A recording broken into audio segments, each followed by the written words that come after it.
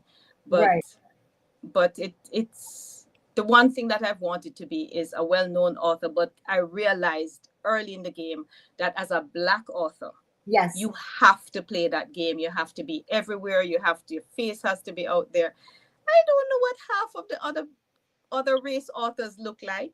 Right. So I don't know, but every Black author, I know what they look like. Eh? You know what they look like, and that's good. And so we are very thankful that you are so committed to just the work itself. Now, as I said, for those who are just joining us, we are speaking with the incredible Judith Falloon Reid, who's nominated for a Muta Baruka Award for Best Poet Spoken Word at the IRAWMA Award Show this year, March 30th, 2025, at the Coral Springs Center for the Arts, Coral Springs, Florida. Make sure that you go on to IRAWMA.com and vote for her. You can also get your tickets at IRAWMA.com. You can also go to thecenterscs.com for information and tickets as well. Now, lastly, and I thank you so kindly for your time, Judith. You have been an amazing guest. Thank you. When I see you at the IRAWMA, I'm going to run up and say, Judith, remember me? Besides that. And I wish you all the best at, for this event itself. And I wish that you do win.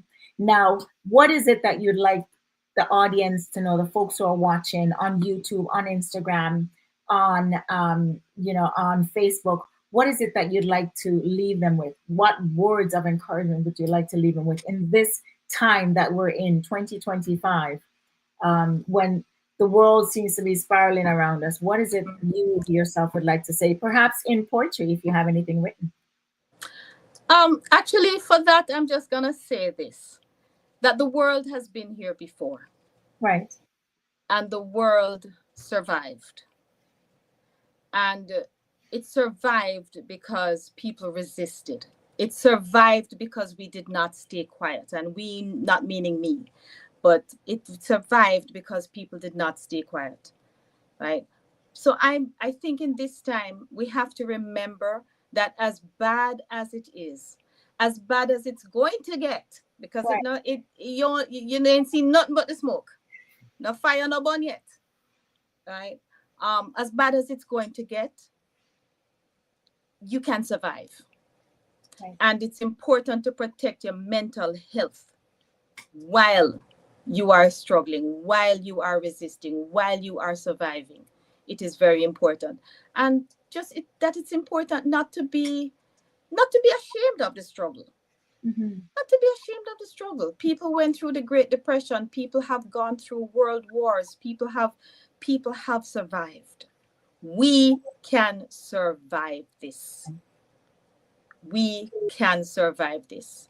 We just have to see it for what it is and prepare ourselves and be ready and do everything we can to prevent the autoclaps from coming. Right. Because the autoclaps is coming. It is coming.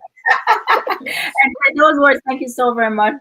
We're speaking with Miss Judith Falloon Reid. And lastly, where can folks reach out to you besides seeing you at the IRAWMA? Where can folks reach out to you now? Well, my website, jfalloonreid.com has links to everything. Check out my YouTube channel, like, subscribe, and share. I have lots and lots and lots of stuff on my YouTube channel. I've got even some of my movies on my award-winning movies. Maybe big up myself and my husband. Right. Our award-winning movies. I have at least 2 of them on my YouTube channel.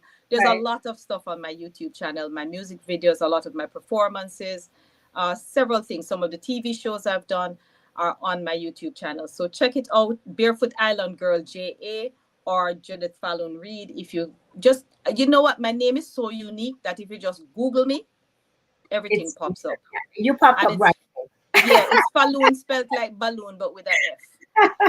Thank you so very much, Judith Falloon Reid. Thank you so much for having me, Sandy. This has been great. It's been a pleasure. It was a pleasure meeting you. I look forward to seeing you in your amazing gown. I will see you. I will see you. That I'm meeting. So thank you once again. My name is Sandy Daley. You can catch me on all socials at thesandydaily.com. Thank you so very much. And I'll see you at the award show March 30th, Coral Springs Center for the Arts, Coral Springs, Florida. Get your tickets, IRAWMA.com or thecentercs.com. I don't know how I'm going to hold all these women's dresses and all their awards because everybody's going to win. It's Sandy Daley. Bye-bye. Thank you so very much. See you next time.